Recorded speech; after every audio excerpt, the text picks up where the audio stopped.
Welcome back. Mental health in the military and suicide prevention are front and center in the nation's capital this week. We've talked a lot about it with cases in Hampton Roads.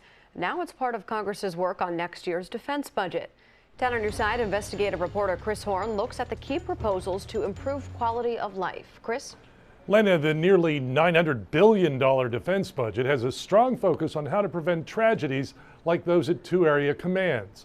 Plus, just what are the limits when it comes to limited duty?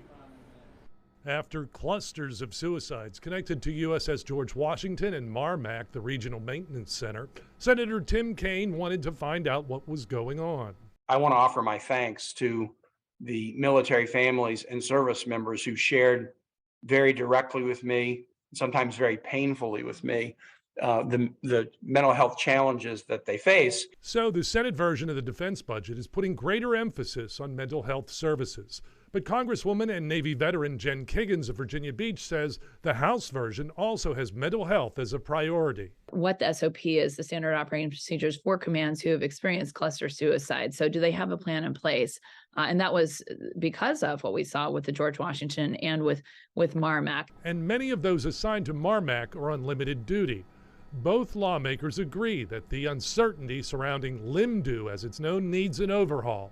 How we're actually assessing the mental health needs of some of our limited duty sailors. We're looking at do we need to be screened initially? We're able to do that with just mental health providers. Do we need to increase the access to care through things like the Chaplain Corps and through corpsmen? They often have no idea not only when the limited duty will end, they don't even know when they'll know when limited duty will end. If they don't know the future, that really leads to significant mental health stress. Suicide prevention coordinators are now part of the military culture. Kiggins says much has changed since she was a Navy helicopter pilot 20 years ago. Although I'm saddened that we are at this point, I am glad that the Navy has recognized that mental health matters, that there's a stigma we need to overcome.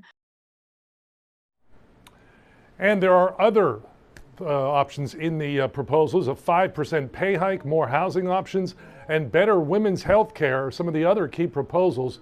We have more at wavy.com. Chris Horn, 10 on your side.